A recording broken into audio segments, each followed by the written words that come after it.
Stripe. I went on this job like any other.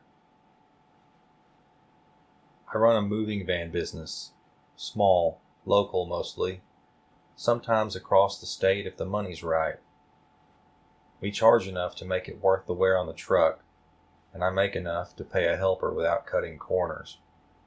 It's not glamorous, but it's steady. Most of our work is clean-outs, apartments, houses, sometimes offices. A lot of them belong to elderly people who've moved on in one way or another. Families don't always want to deal with it. Sometimes they can't. They just want the place emptied so it can be sold or handed off to an auction company. We show up, we pack, we haul. No sentiment required. This one was a little different.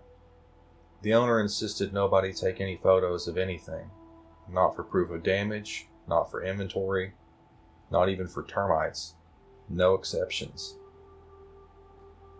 The address took longer than it should have. My GPS kept insisting I'd arrived while I was still rolling uphill on a 2-lane road with no shoulder and no traffic. I had to slow down and watch for the building myself. It was practically the only thing up there. A low rectangular structure set back from the road, concrete and brick, with a faded sign frame out front that no longer held anything. Beyond it, the hill dropped away toward town. You could see the grid of streets and rooftops if you stood at the right angle. I remembered vaguely that there used to be a radio tower up here when I was a kid. Maybe a drive-in too, further down the road. That was the kind of thing people talked about when they were older, like it mattered that it used to be there. As I rounded a bend, I noticed the old tower first. Rusted, guy wires slack, red paint bleached to pink.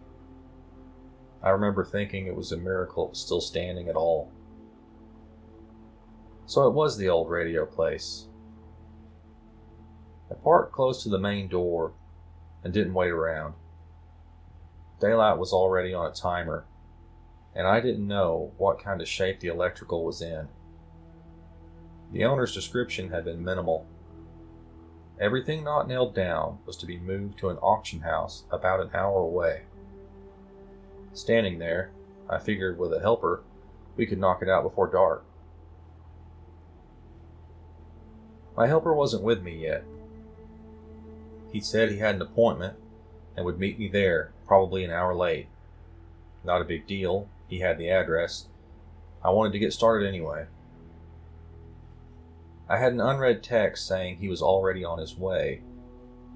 I tried to text him back and it just sat there, sending. I didn't think much about it, figured he would be here when he got here. I unlocked the front door and stepped inside. The lights came on. That was a relief I didn't realize I'd been holding out for. Not fluorescent, something older, softer. The kind of overhead lighting that gives everything a yellow look. Wood panel walls, the cheap kind, like you'd see in an office where reruns of Matlock were always playing somewhere just out of view. Not the new one, the old one. You get the idea. The place smelled like dust and old wallpaper, not rot or mildew, just disuse. It was like stepping into a time capsule. I walked the perimeter first, like I always do. Habit. Get a sense of the space before you start moving things. Offices, storage rooms, a couple of areas that looked like they'd been used for editing or recording at some point. Everything felt frozen rather than abandoned. Chairs pushed in, filing cabinets closed. Nothing tipped over or rummaged through. It didn't feel looted. Just left behind. There was one room at the back that stood out. The door was closed, heavier than the others, with a small window set in it at eye level. Through the glass, I could see what looked like a radio broadcast room. Console desk, microphones on articulated arms, reel-to-reel equipment pushed up against one wall, posters pinned up behind the desk. The kind of place someone had spent a lot of time in. I tried the handle, locked. That wasn't unusual by itself. What was unusual was the lock. There was no keyhole on my side, just the plate. The door had been locked from the inside. I leaned closer to the window and looked in again. No lights on, no sign anyone was there. Dust on the equipment undisturbed. Whatever had been done, it hadn't been recent. I told myself the obvious thing. Whoever locked it had another way out. Back hallway, emergency exit, something that no longer existed or had been sealed up later. Still, it left me with this faint, sinking feeling that didn't have anywhere useful to go. I made a note to come back to it and moved on. The rest of the building packed easily.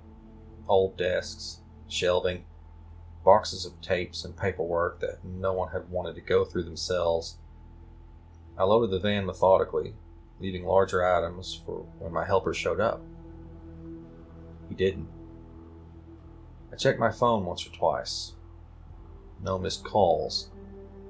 No messages. Service was fine, or looked like it. I had bars. I sent a text, just asking where he was.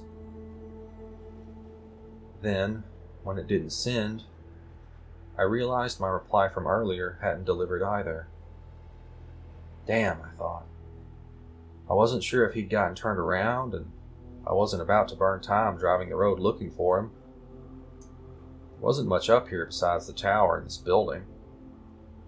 So I got back to work, figuring he'd spot the van when he came around the bend. It never occurred to me he could have broken down or something. I was too focused on the job. By the time I finished the first pass, the light through the front windows had shifted. Longer shadows, less color. I glanced at my watch and realized I'd been there longer than I meant to be. It wasn't a big deal. I've worked later than that plenty of times. I went back toward the rear of the building to grab a few things I'd left staged near the broadcast room. I realized I'd nearly overlooked a small storage room, barely a closet. That's where I found the jar. It was on a low shelf behind a stack of banker boxes, the kind that collapse if you lift them wrong. I nearly knocked it over, pulling one loose. The glass clinked softly against the wall, and I froze, waiting for something else to make noise. Nothing did. The jar was old, thick glass. The lid was metal, screwed on tight. Not rusted, but dulled, like it had been handled a lot. No label. No dust either. Or not much. It hadn't been sitting untouched for decades like everything else. Inside were teeth. Adult teeth. Molars. A few with long roots still intact. Some had metal fillings that caught the light when I shifted my flashlight. They weren't bloody. They weren't fresh. They looked prepared, cleaned in a way that made me uncomfortable to notice. I didn't dump the jar out, I just tilted it a few times, enough to see that there were more than a handful, enough that this wasn't a one-time thing. I stood there thinking. My first thought was medical waste. Maybe someone had a dental practice here for a while. Didn't fit, but not everything has to. On the same shelf, pushed further back, was a tool wrapped in a yellow cloth. I knew what it was because I'd seen enough of them on daytime TV and in my own dentist's office to recognize the shape. Heavy, practical, worn smooth where fingers would grip. Dental forceps. I set it back exactly where it was. I didn't feel sick. I didn't feel scared. I felt the way you do when you realize you've walked into the wrong room and can't remember what you came in for. Like my brain had put a pin in something and would come back to it later when it was more convenient. I told myself the same thing I always do. People leave strange things behind. I closed the storage room door and went back down the hall. That was when I noticed one section didn't have power. Not a whole wing, just one room adjacent to the locked door. The switch did nothing. No flicker, no hum. I checked the breaker panel.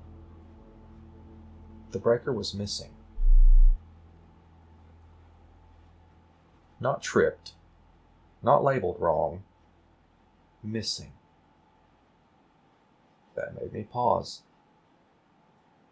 My dad was an electrician. I grew up handing him tools and listening to him explain things he assumed I understood. I know enough to know when something doesn't line up. Someone had pulled that breaker on purpose. I shut the main power down before I did anything else. Grabbed my toolkit and a flashlight from the van. The sun was low enough now that the building felt different without the lights on.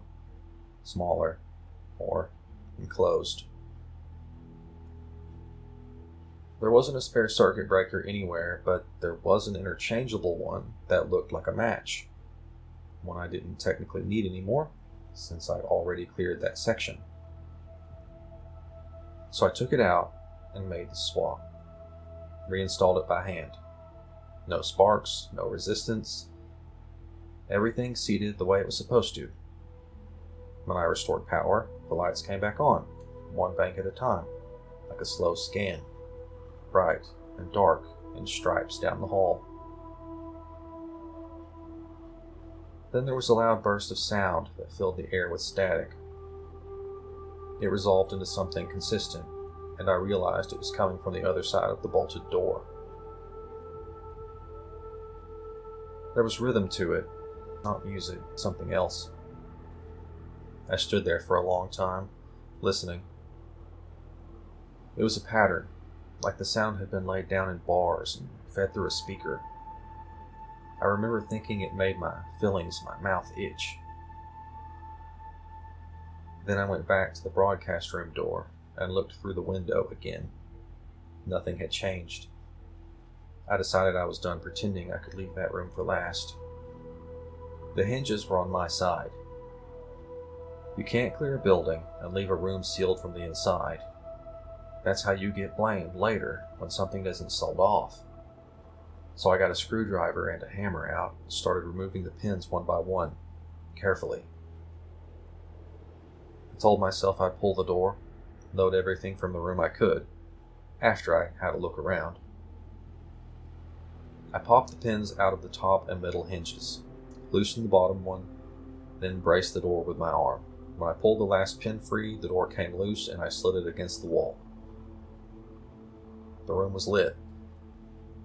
Not brightly, not evenly.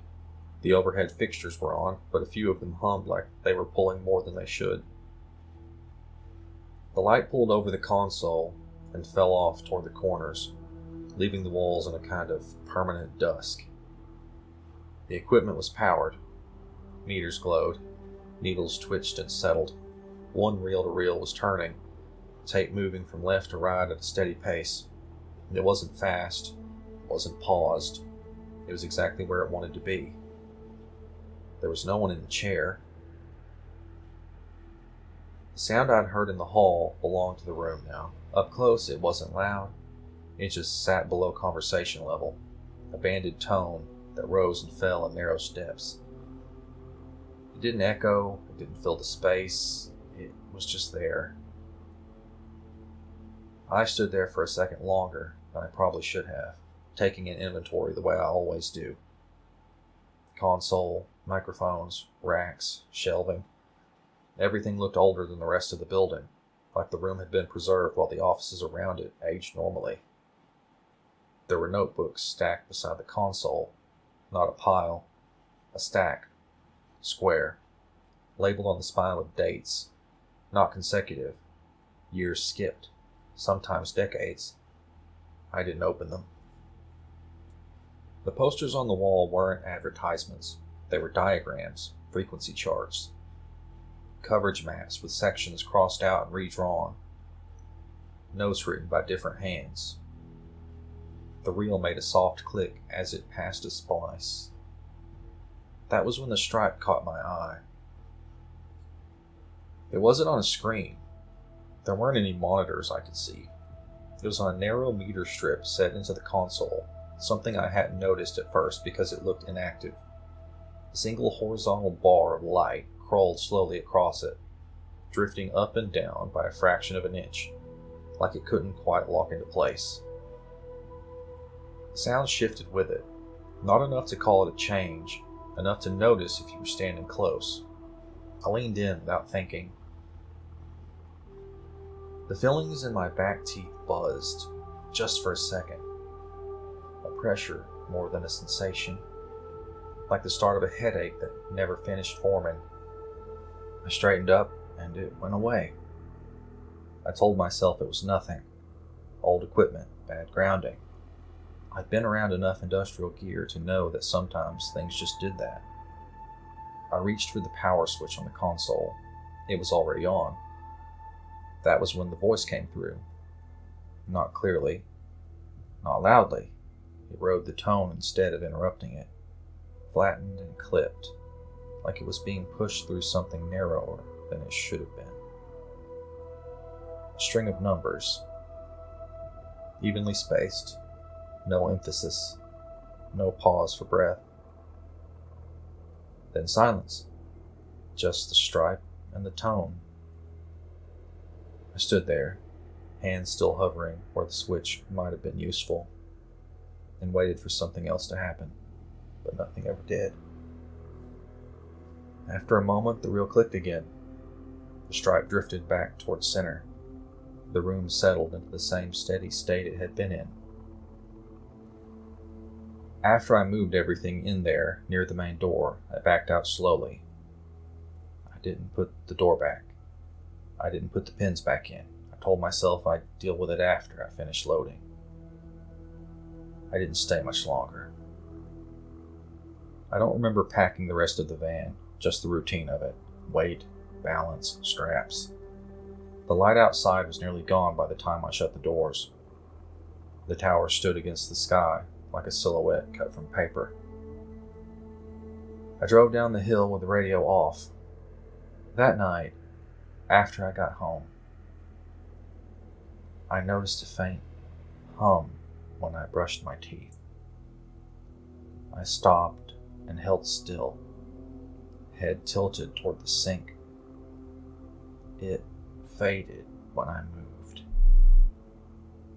I slept badly. When I did sleep, there wasn't much to it. No scenes or people, just darkness and a single horizontal bar across it. Dim, off-center, it wavered slightly, like it was searching for something. Sometimes numbers appeared along it and slid out of place before I could focus on them.